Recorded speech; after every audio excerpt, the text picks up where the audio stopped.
Ho!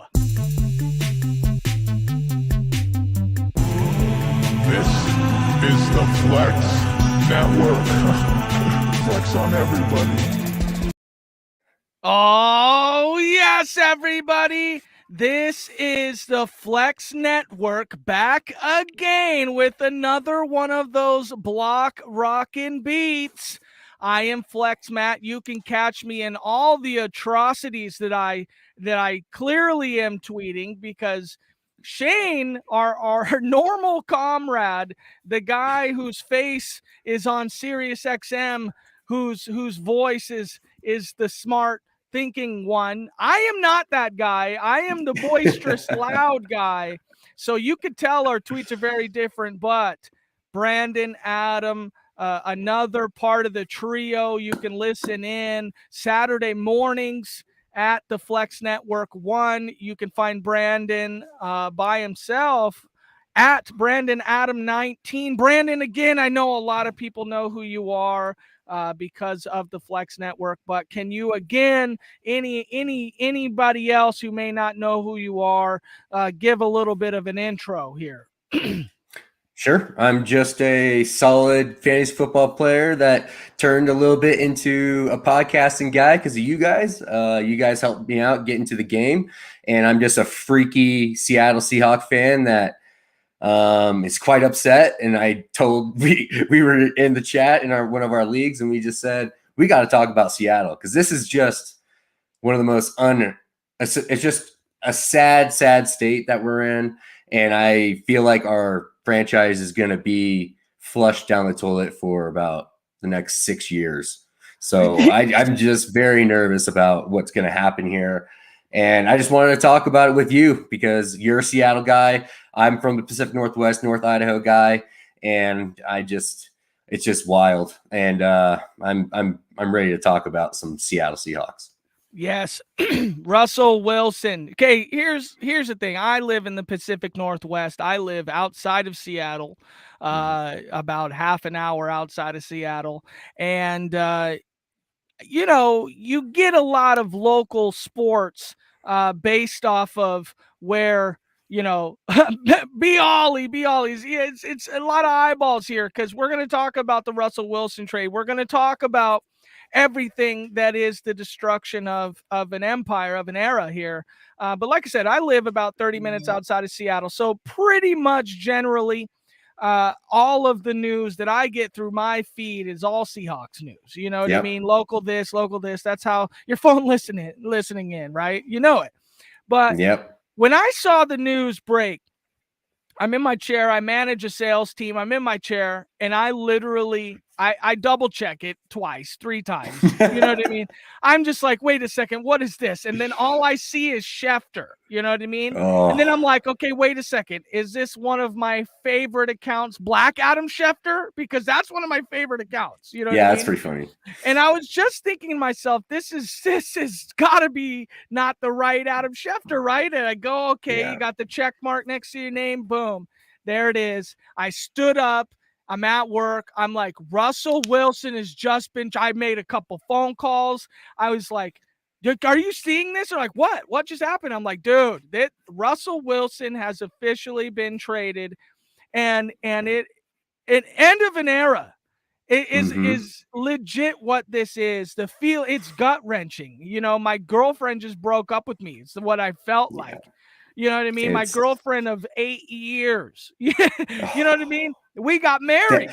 That was way out of our league that we just fell upon. And we were just lucky enough to draft in the 3rd round. And we're going to get rid of a Hall of Fame quarterback for what reason? Just because he's upset about a rebuild coming. I mean, Aaron Rodgers had to go through several years where they were mediocre years, and they worked it out with them. I just can't believe that the Seattle Seahawks went this route. They went total nuclear option, and it's all on Pete. I mean, this is they literally the franchise chose Pete over Russ, and I think that was a fatal flaw right there. I think I think honestly, if we look at everything and look at how personnel has been built throughout the years, how many times have we missed on our prime picks? We have not been successful lately in our prime picks, and that's because Pete is further and further away from the college game that he was so rooted into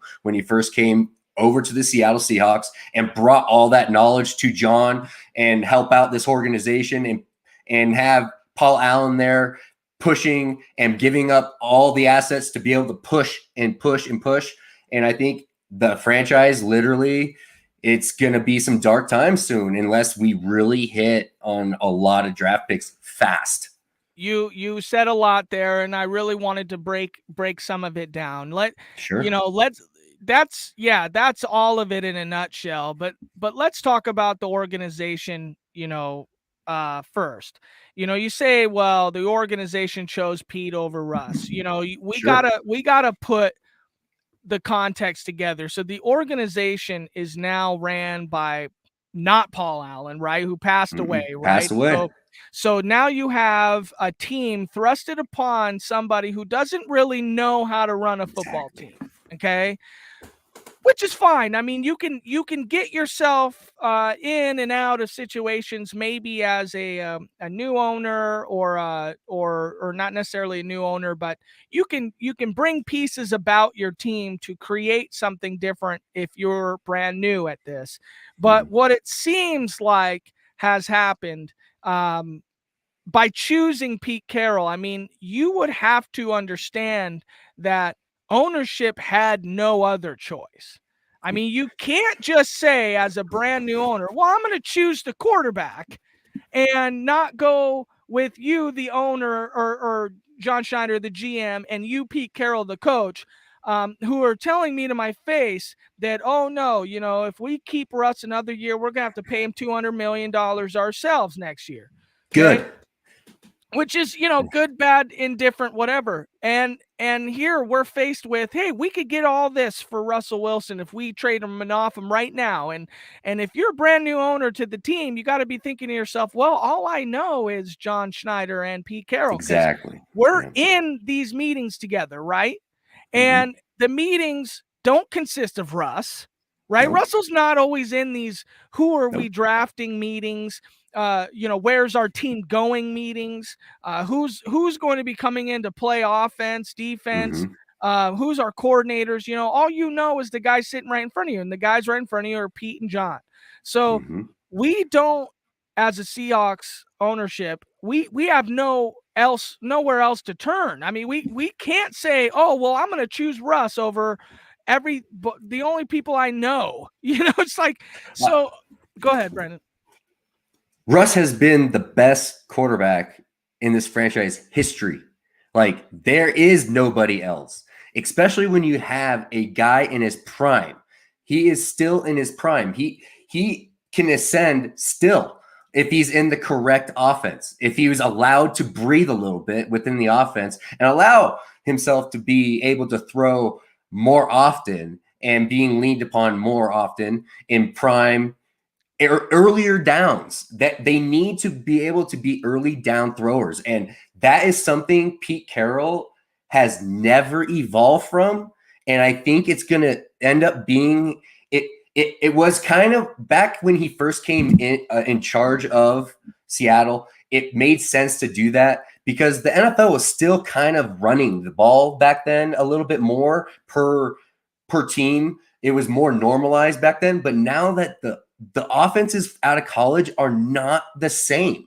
They are not pro offenses. We have seen so many spread option offenses, and it is going to be even harder for Pete to be able to identify talent to fit his offense that's old school and hasn't evolved. Even when he hired other people outside of the organization to come and evolve it, he didn't allow it to happen.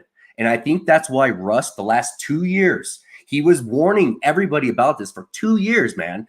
He had 2 years to fix this, and they failed to do that. And that is where Russ had to make a business decision. I don't blame Russ. I absolutely blame Pete for not evolving as a coach.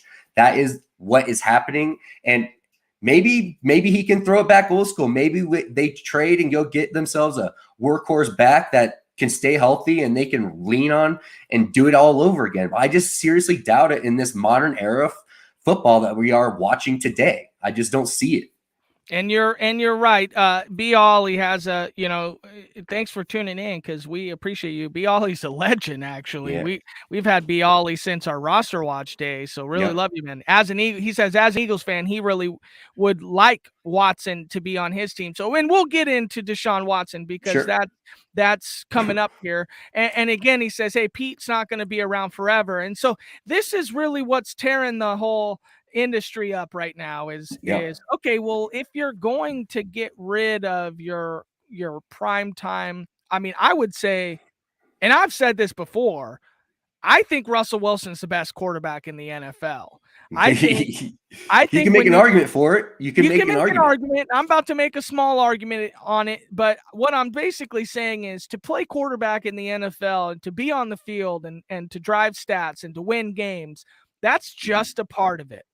That is just a part of it. When you're talking about the best quarterback in the NFL, it comes a part bit with the off the field stuff. I mean, Russell Wilson is not just an on-field great quarterback. He has the stats. He is a winning.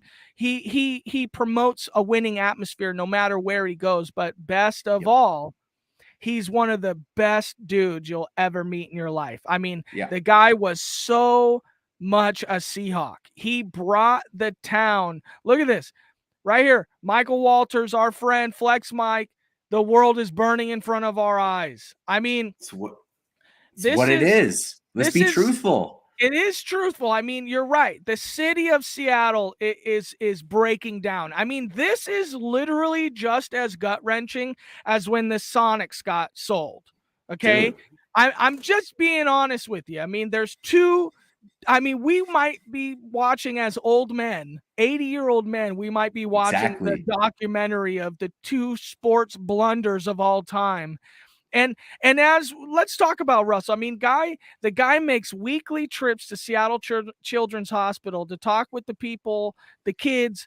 I mean, I'm not necessarily seeing Patrick Mahomes all over everywhere doing something like that. I mean, maybe he does. I don't see it. Walter Payton, Man of the Year, Russell Wilson, well-deserved. I mean, the guy does so much for charity that he has really took the whole entire city of Seattle and put it on its back, and we love the guy. And that's why it's really hard to swallow this and stomach this because of the guy Russell Wilson is. And you say Russell Wilson, you made a comment that Russell Wilson was trying to tell people and he has nowhere else, nothing else to do. But, it's not really true. Russell Wilson he had to be told about where he was going and had to accept it. So he accepted Denver as the way because the Commanders came through with an offer that was better. The story is that it's better. I would assume that's 3 first-round picks. And something else. And Russell probably declined to go to Washington. I would too. I would too. I mean, come on, let's be real. Like, why would you when you have, as a player, when you have a no trade clause, guess what? You're in control of your future. And you get to leverage that franchise to go where you want to go. And I have zero empathy to the organization for having Russ doing that because they're the ones that gave him that in his contract. So for him to exercise that, that's in his rights. That is his future he's dealing with. He wants to be one of the greats, man. And like you said, this guy I don't think anybody works harder than this guy, than Tom Brady. Like, Tom Brady is probably it. Like, compared to what he puts in his body, how he takes care of his body, the amount of money, the training, the mental stuff. Like, it's just incredible the amount of what effort he puts himself through to prepare for each Sunday. And it's Tom Brady-esque. You can't replace that. I'm sorry. It's once in a blue moon type of player. In a lifetime. You can't do that in a lifetime. And you can't. That's what I'm saying. You don't think Bill Belichick and Tom Brady had multiple years of where they were upset at each other, but they kept winning and kept going to the playoffs in jest of that? Of course they did. Like, it's just part of the business. And I think if if the franchise would have took some steps towards Russ, that would have never this would have never happened. I feel like the absence of Paul Allen and a real leader at the ownership spot really hurt right now. And that is where it's sad to say that. And it's unfortunate. And I think Russ saw that. And I think Russ has been keeping up the track record of what John and Pete have been drafting in the last 3 years. And it has been great. It really hasn't. They've gotten a punter and DK Metcalf. That's it. and that's it. And we need to be very truthful about that. And DK fell. DK fell to them. Exactly. They were lucky to get him. And that's what I'm saying. Like, I just don't understand it. And I feel like that is another thing that we got to talk about is that DK Metcalf is done this year. Unless they sign a veteran quarterback, why would you ever think about coming back to Seattle? Why would you ever sign a long-term deal here? Flex Mike says it's just wild. Flex Mike is from our area here, lives in Texas now, says it's on par with Griffey leaving a Seattle Mariner. You know, now Griffey is a legend as well. Again, and you're talking about Russell Wilson like you're talking about Ken Griffey Jr., like you're talking about Gary Payton and Sean Kemp and the Sonics leaving. This is where we're at. So here's the thing. Denver, my best friend Jason in Orange County say he's a Broncos fan now. Okay, because and a lot of people are. It's hard not to follow Russ with the character that he is. I don't know one Seattle Seahawks fan that is not happy to continue to root for Russ. I mean, he is absolutely. Yeah, he's a legend. And as you talked about, Brandon, you know, let's talk about the Denver Broncos for just a quick minute here. Sure. Their team is up for sale right now. Okay, so you cannot look at this as, man, they feel like with their team up for sale right now, with the potential idea that Russell Wilson gets to Denver and turns that off. I mean, the Denver team has probably got the best team they've ever had on offense. I mean, Peyton Manning, Demaryius Thomas, right? And I forget the tight end off the top of my head, Julius something. Those guys were good, right? Stokely, I think, was also on that team near the end. But Peyton Manning was really a generational quarterback just as well. But Peyton Manning went there in his older years. Man, you're getting Russ.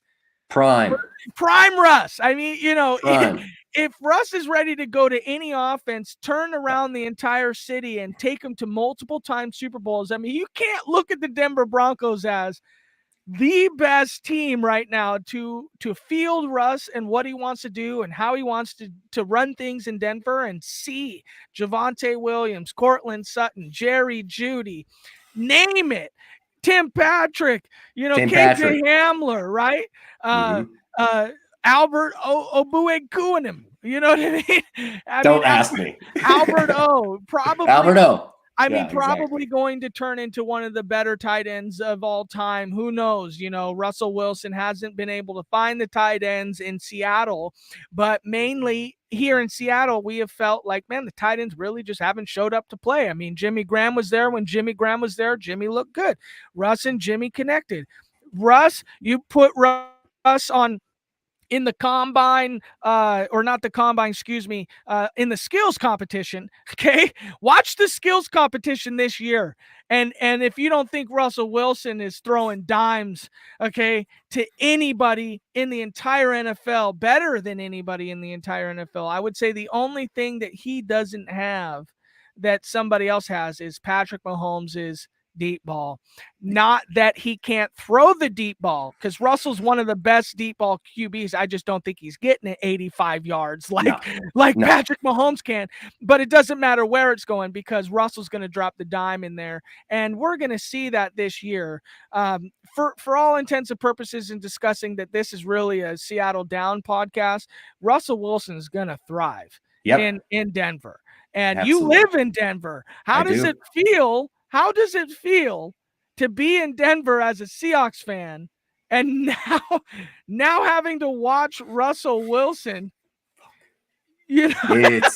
It's awful. It's awful. It's really awful. When that trade went down, I instantly had probably 40 to 50 texts from Denver people just loving life.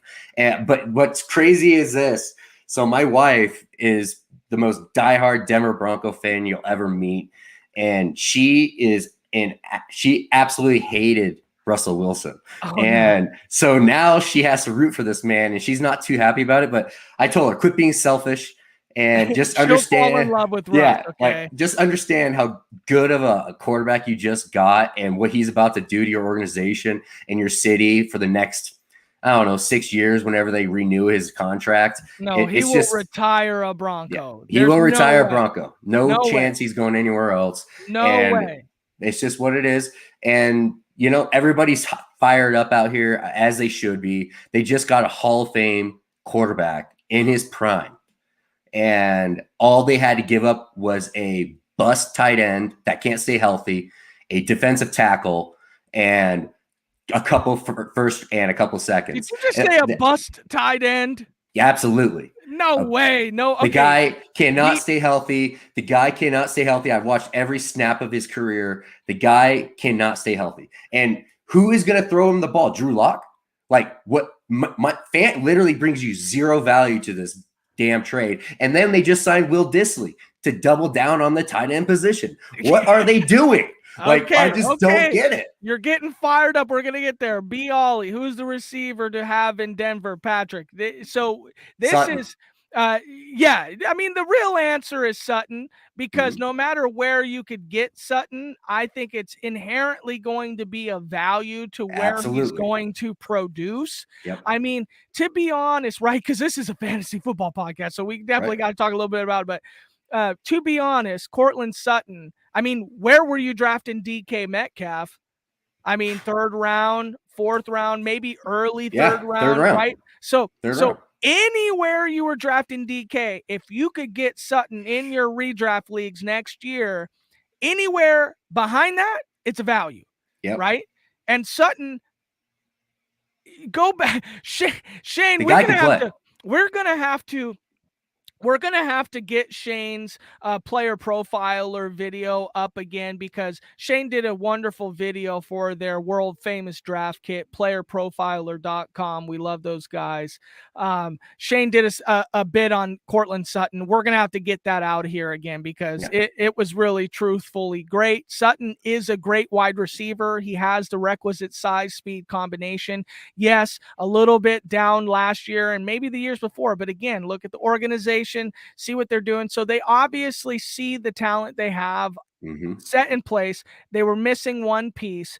They did what the Seahawks should have done potentially before signing Prez or trading for Prez. So two first-round draft picks for a strong safety that can't cover, right? Worst is really trade tough. of all time. And we have bad trades. I mean, Percy Harvin, although really had been electric in the Super Bowl, had really been off and on, injured, right? Signing Jimmy Graham was okay. Yep. But again, they haven't done anything, and they proved that they don't draft well. So it's tough to get these picks and feel like the Seahawks are going to turn this around into something positive. But, Brandon, I hope you're right. I hope they do well. We need to talk about how the Seahawks could adjust. Sure.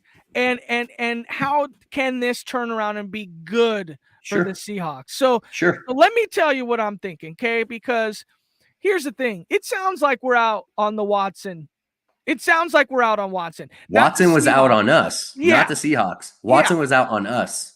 Yeah, I mean, and I don't know that Watson wouldn't say if the Seahawks actually came to table, because it doesn't seem like the Seahawks ever actually came to the table, or haven't yet. Okay. But so when that happens, then we put it on Watson and see if he wants to come here. I don't see how Deshaun Watson doesn't want to be a Seahawk, in my personal opinion, because we are ready to pay. Like, we have money to pay. If you're Watson, you want to get paid. You've got DK Metcalf. You've got Tyler Lockett. You've got running backs who are can be thrown in there. That's fine. You apparently got tight ends now. So, I mean, Watson could play, and so if you want to go. Watson's a top 5 quarterback in the league, man. Like talent wise, he is unbelievable, especially if he signed it. I was originally hoping that was the plan, that they were moving Russ and then bringing in a top tier quarterback like Watson.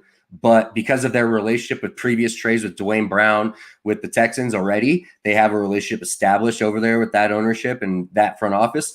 I just don't understand. Watson, from what I've been reading, he has no interest in us.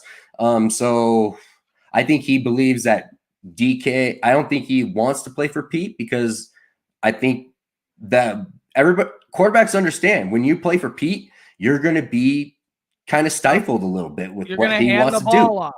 Yeah, absolutely. Okay, so let's talk about this. We're apparently out on Watson, and that's okay, because to be honest, as a real fan, as I am, right, of the Seahawks, I didn't want Watson. I did not want Watson, because I don't feel like you can trade Russ, who is the savior to Seattle football, and then go to for the Antichrist. It's not looking good for team morale if you pop one of those off. And it reminded me of the movie Draft Day, which is one of my favorite movies. Actually, I just love the movie. I'd put the movie on any time. But the Seahawks were the douchebag, or picked the douchebag QB in that movie, and I was just like, damn it, everyone hated us in that movie. Now they're gonna hate us in real life. Like, exactly. I didn't like that. So my whole thing was, I really, really, really, really wanted to draft Willis at 9. Okay, how do you feel about drafting the quarterback from Liberty? I forgot his first name, actually, off the top of my head. Malik Willis. Malik, sorry, got me. Deshaun had me all bad. Malik Willis, pick 1-9. Pick first round, pick 9. Malik Willis comes to be a Seahawk. Do you love it? Do you hate it? How do you feel about it?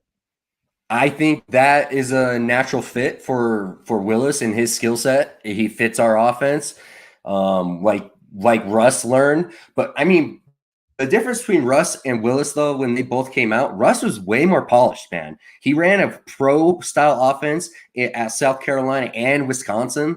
He ran through several offensive minds in college, so he was a very well-rounded guy coming out of college mentally. Now, Malik is a lot more raw, man. Like he carries that athleticism that Russ does. He has a rocket arm. He has all those traits that we like to see.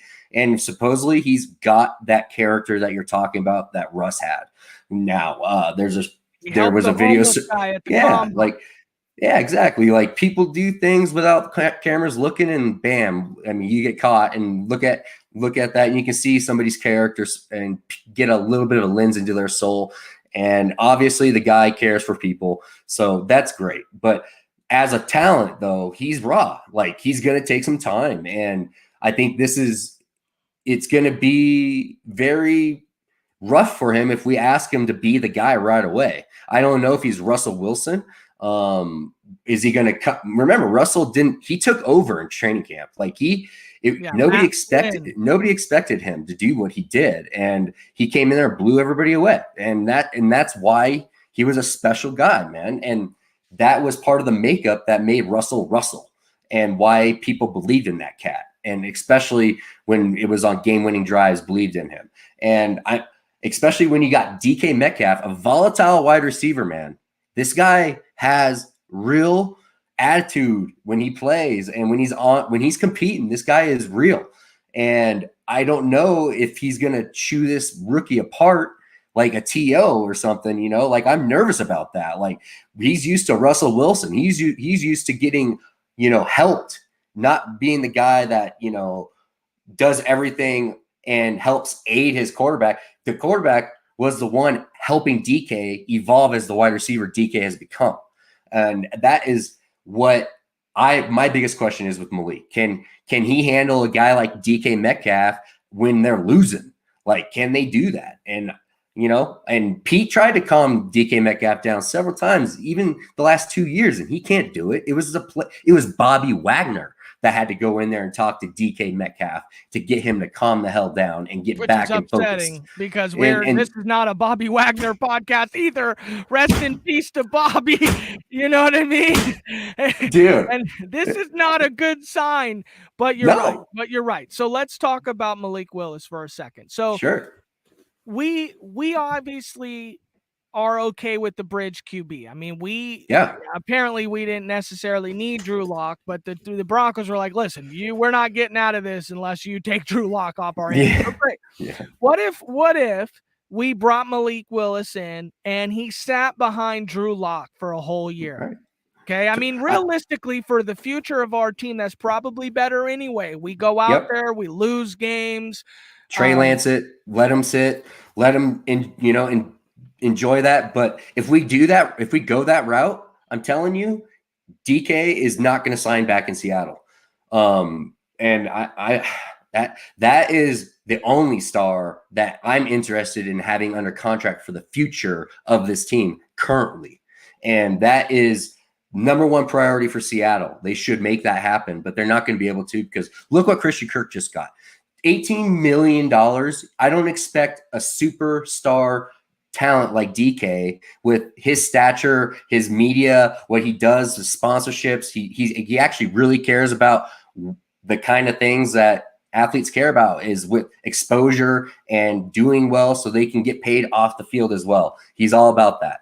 And I can see DK not signing back here, and that is a major problem. But Malik, very good talent. I mean, he's the best fit for our offense currently in this draft, period.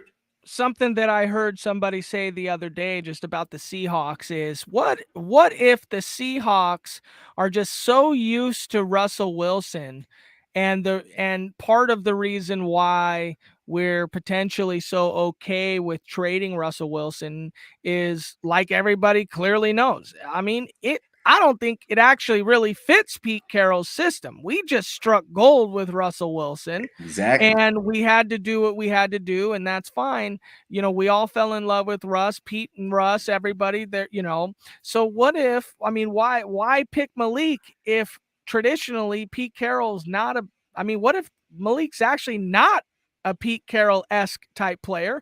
Maybe he fits the offense for what we've known the offense to be ever since we struck gold with Russ. But what if that's actually not the offense? Well, that's what I'm saying. Is Malik is not Kenny Pickett. What if Pete Carroll likes Kenny Pickett? Maybe what if we change the entire scheme of the offense around a guy like Kenny Pickett? Well, I mean, would that shock people? I think it would shock people. It absolutely would shock people if Kenny Pickett went at 9. I totally can see that. But honestly, from everything I've seen coming out of the combine, it is everybody has been comparing Malik Willis to Russell Wilson, and when he came through the combine and how he carried himself as a guy, and that is, he was the Pied Piper of the combine. It was obvious from what scouts were saying. And that is something people pay attention to, man.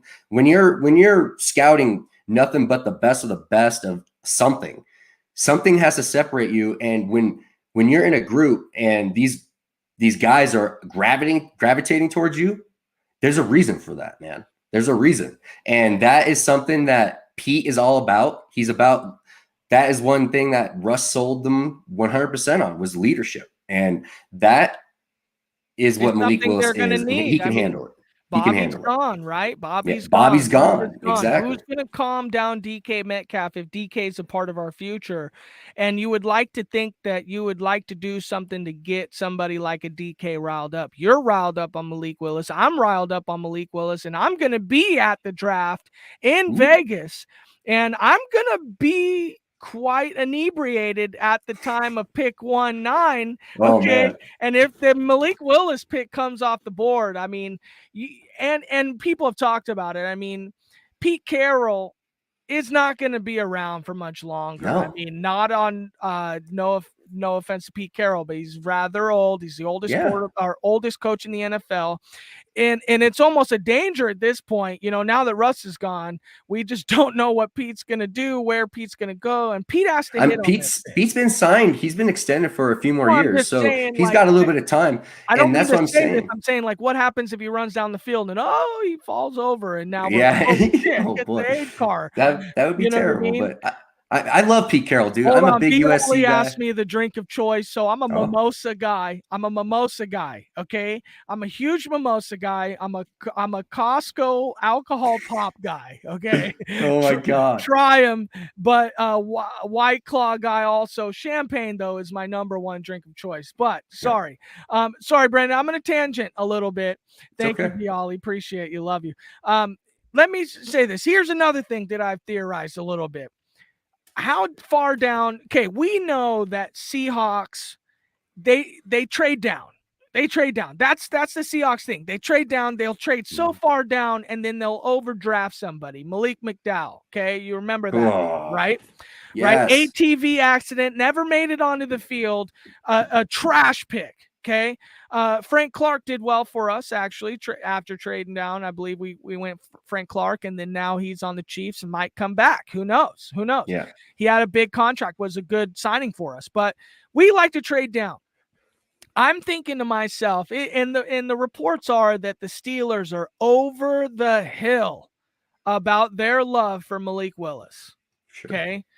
Trubisky, right? They just signed Trubisky. He's the quintessential bridge QB. I mean, I would have loved to sign Trubisky again. I mean, somebody that can then run and gun just like Russ, not just like Russ, but I mean, obviously he's not Russ, but we're bridge QBing here.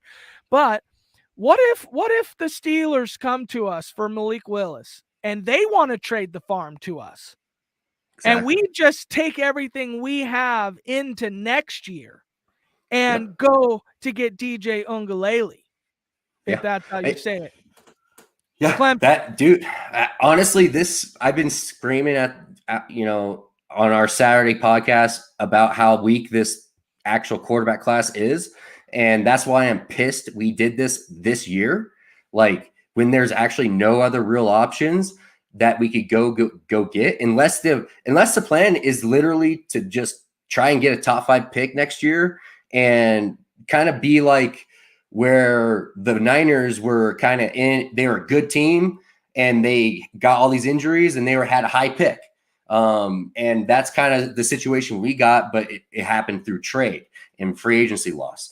Are we trying to accumulate picks for 2023 because the class is so much stronger from what scouts are saying? Like that, I can see that. Are we sacrificing this year for that reason? That could be a very real possibility. So can I poo-poo something for you real quick? Sure. And once I heard this poo-pooing of this year's draft class, I took a step back. Not only did I take a large step back, but I took an even further step back when I heard this. So Marcus Mosier and the Podfather had a over 2 hour symposium, player profiler, okay, Roto Underworld. Go back and watch it because it's incredible. But they likened this class to the 2013 class where Eric Fisher and Luke Jokel are the top offensive linemen taken. But this is where it really gets scary. Okay. If you remember in that class, there was also a young, bigger, athletic QB in a weaker QB class who got drafted number 16 to the Buffalo Bills, almost very reminiscent. EJ Manuel. Okay, when you start throwing EJ Manuel comps out at Malik Willis, does it scare you? Does it make you want to trade everything you can? Because here's the thing about it, and this is really what it is. There's so much analysts now describing rookies, that we get so tuned in to the draft, to the players.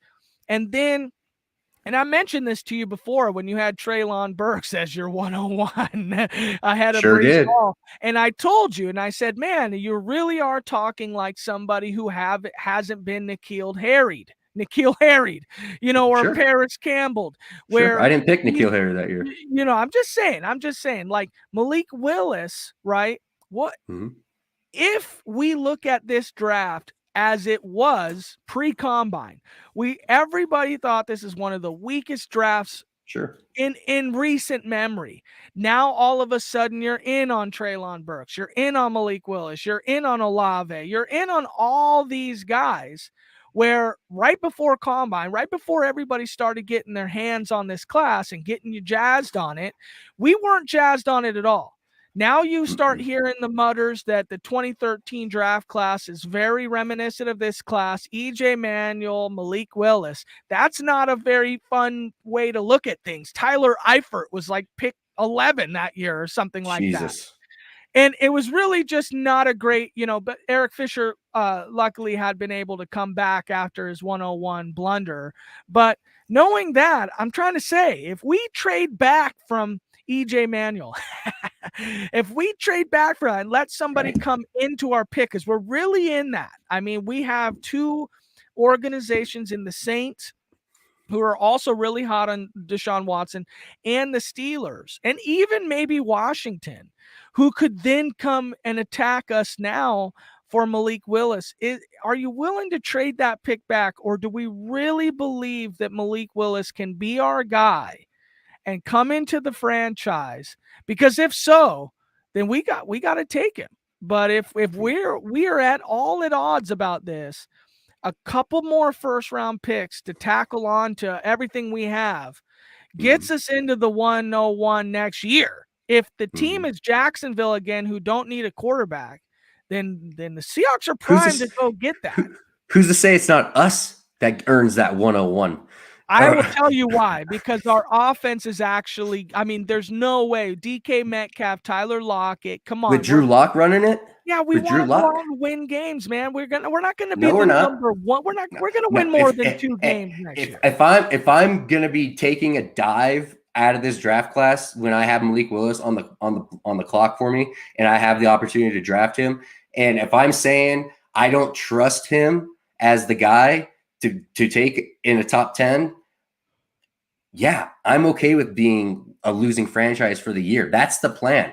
And I would totally support it. Like, honestly, I am not a fan of this class as deep as I'm not as big of a believer in Malik Willis as Shane is, our cohort here at Flex Network. And it seems like, some people, there's a big hive on Twitter about, Malik Willis or whatever, but that's just Twitter being Twitter. But people got to understand, like, this guy's raw. Like, he's not polished. He's not coming out of a pro style offense. Like, he's not coming out of the similar offense that Pete loves to run. Like, it's actually not a great fit. So I would be willing to trade out and just eat Brandon the year. Adam, I'm going to put you on the spot right now. Okay, ready? Hold on. Put you on the spot.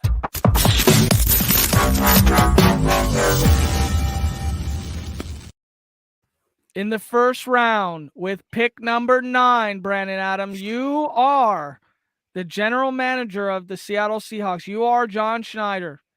The Steelers have offered you to move back from pick 9 to pick, what do they got? 17, I think it's 17.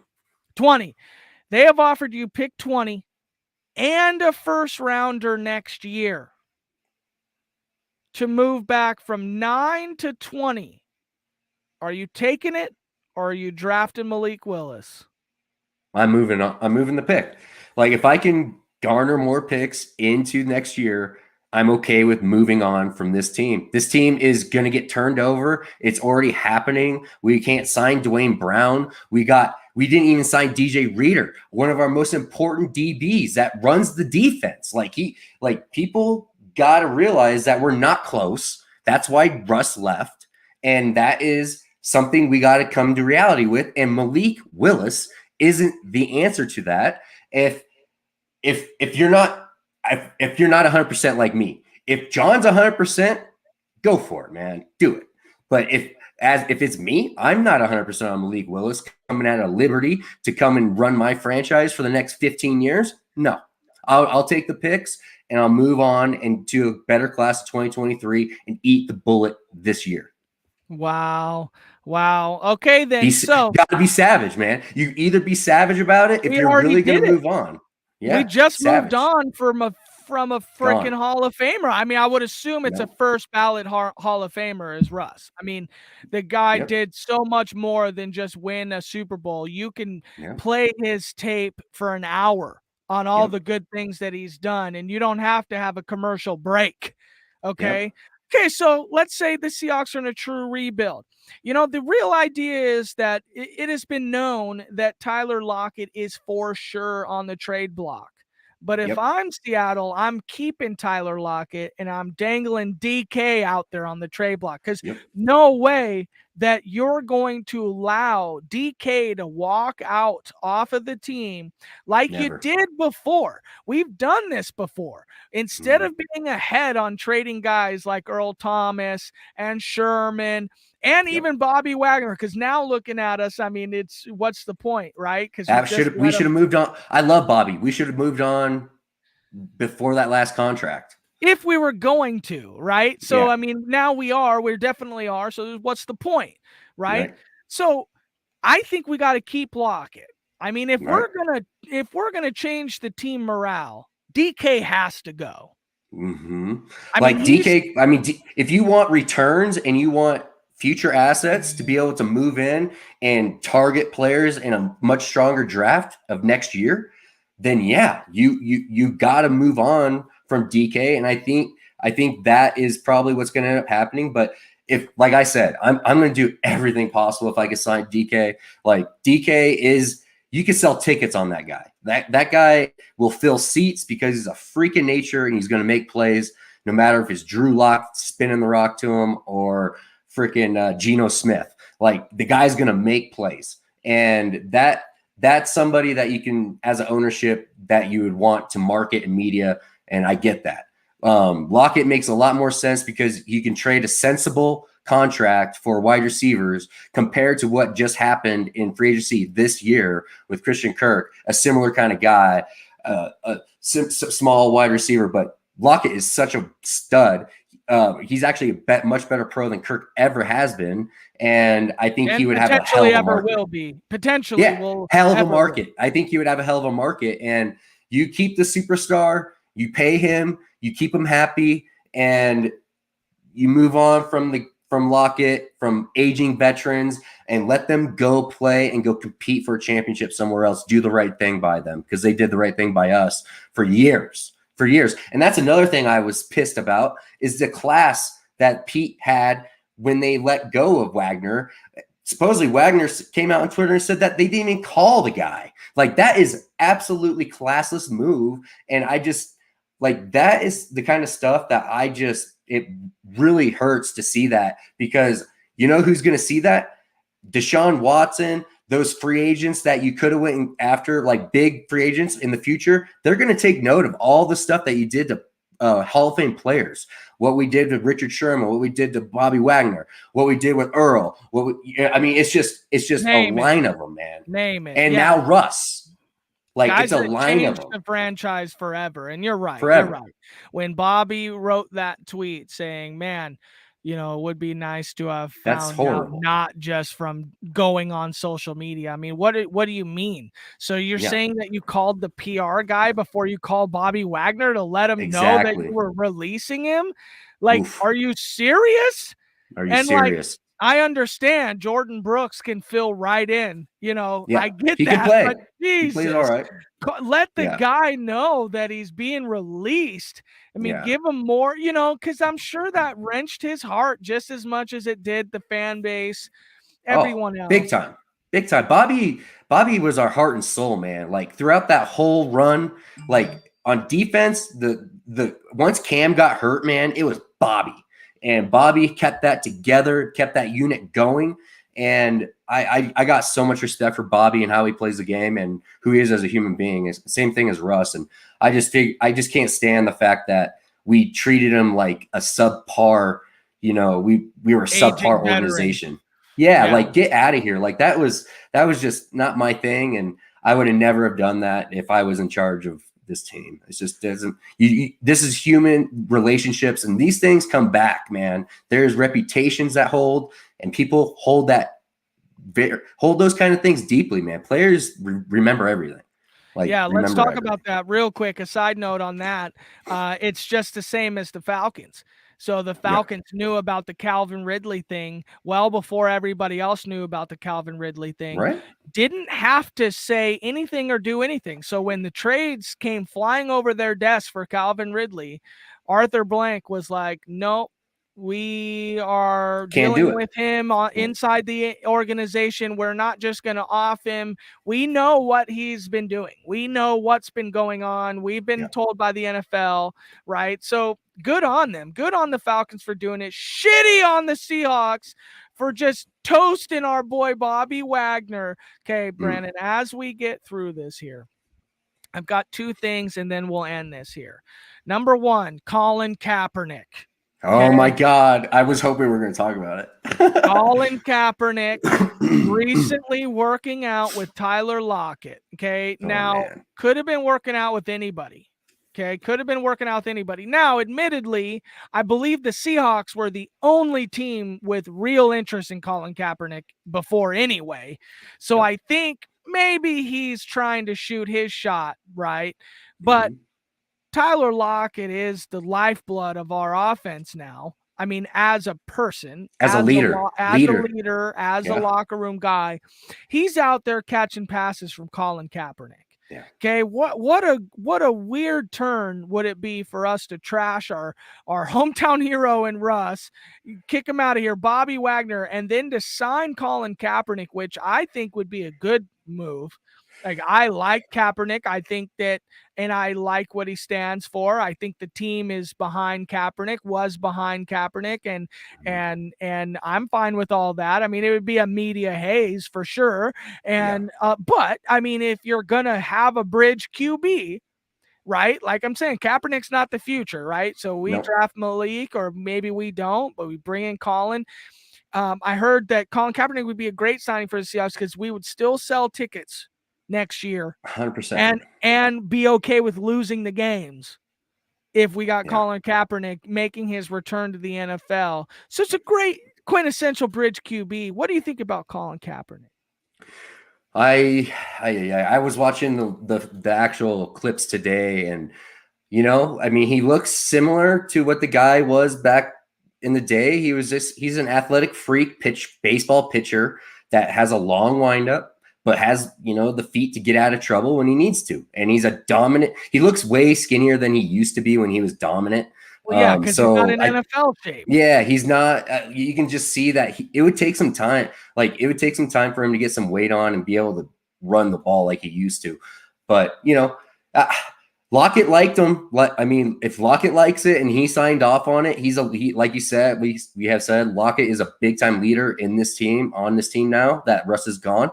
I'll bless it, I guess, for competition's sakes and depth. And like I said, I'm not real high on this draft class. So if my plan is to push it and just kind of punt this year for a quarterback, why not? Why not do that and do the NFL a favor and go hire this guy?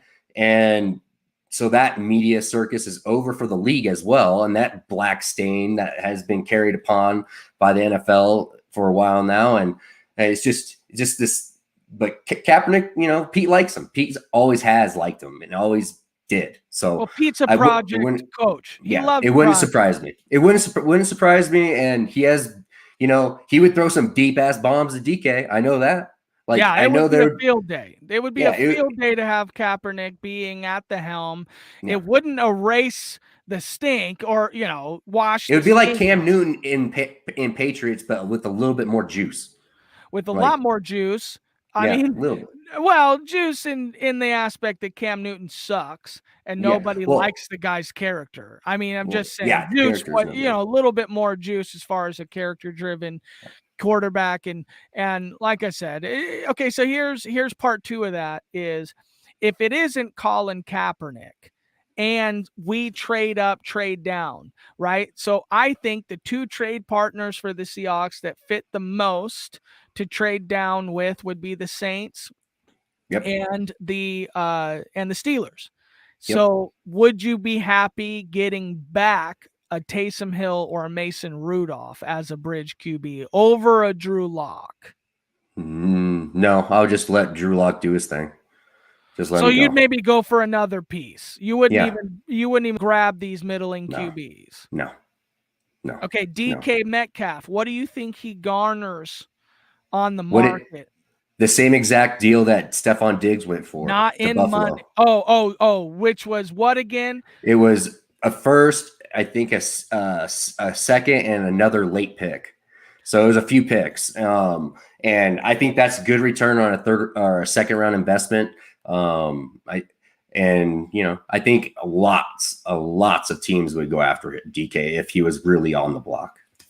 And we could potentially stiff him as well when he's on the block, i.e. Amari Cooper going to play with Baker Mayfield. Right. Now, the Cowboys are like, listen, we could cut you, but instead we'll take a 6-rounder from the Cleveland Browns, and you can go try your luck with Baker Mayfield if you think Dak Prescott is the next black Kirk Cousins.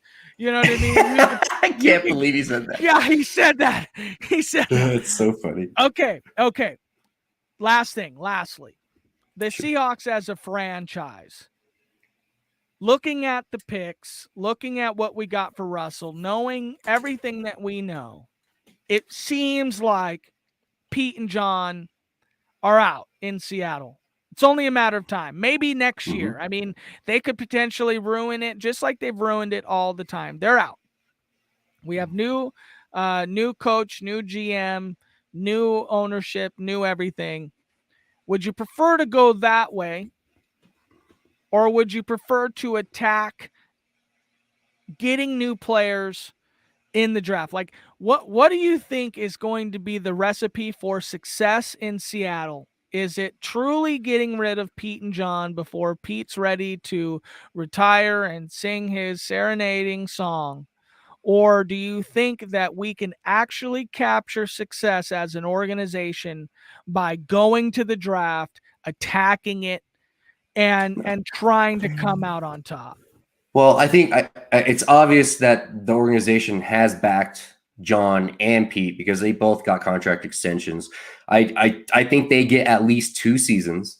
I think the Heat will rise though if we are a 3-win team in 2 years.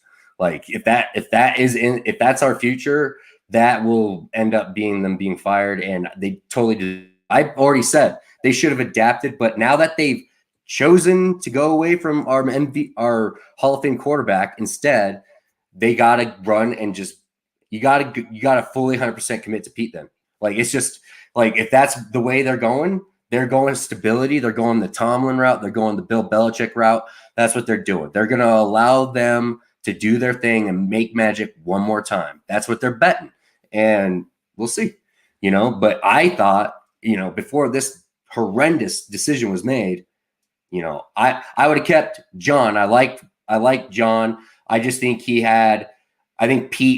has been overbearing in his power in the organization for the last few years by just looking at the draft picks, by just seeing the moves for trading 2 first-round picks for a damn strong safety that can't cover.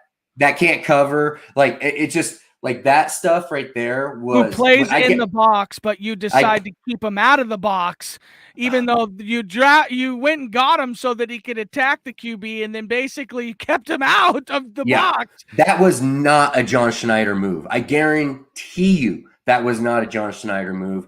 That is not a value move. That made 0 sense to do. We could have had Tyrann Mathieu for big money, or we could have brought them in. It's just insane that we went that route and we decided to go and spend that kind of capital. The reason we won championships is because we hit Cam Chancellor in the 5th round.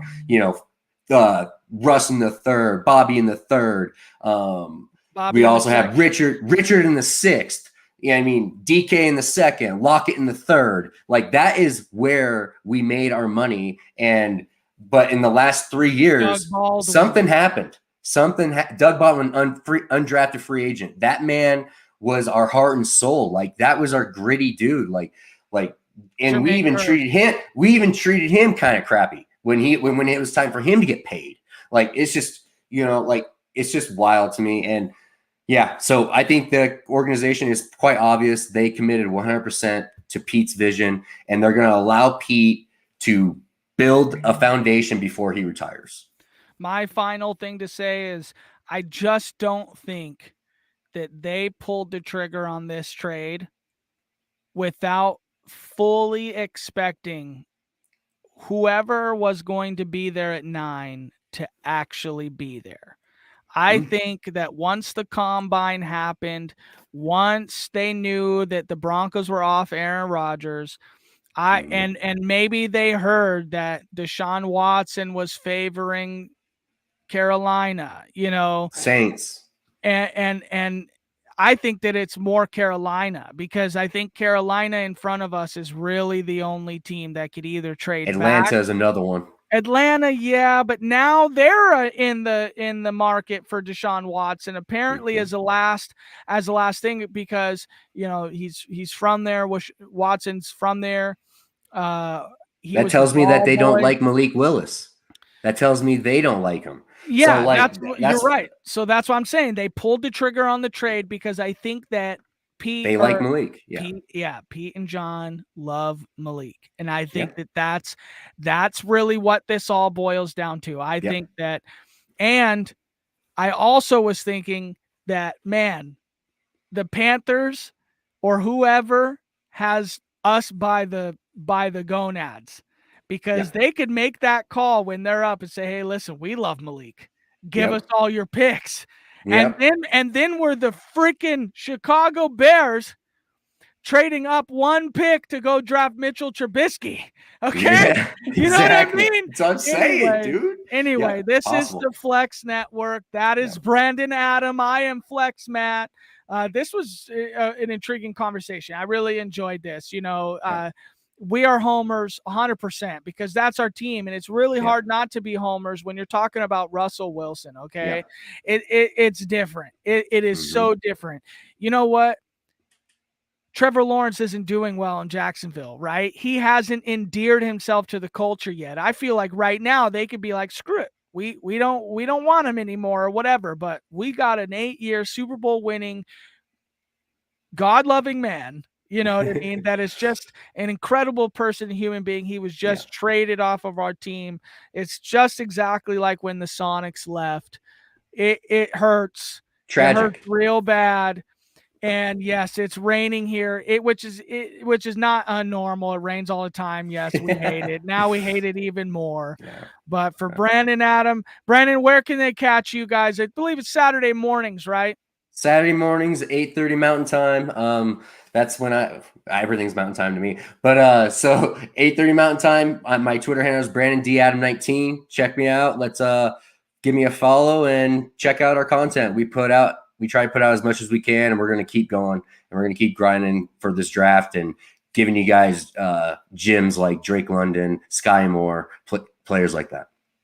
Yes, he is part of the Flex Network trio on Saturday mornings, Dynasty Fantasy Football. If you want to know about the rookies, you want to know about who's coming in, Sealy _ Shane, our main guy, Shane, he was on Sirius XM. He was the one promoting the Sky Moore before Sky Moore was Sky Moore. I mean, you guys are great. All of you guys are great. And with Mike as well. Mike D, our resident restaurateur, Mike D. We are the Flex Network. Catch us at the Flex Network 1. Peace. Thank you, guys. This is the Flex Network. This is the Flex Network. Flex on them. Flex on everybody.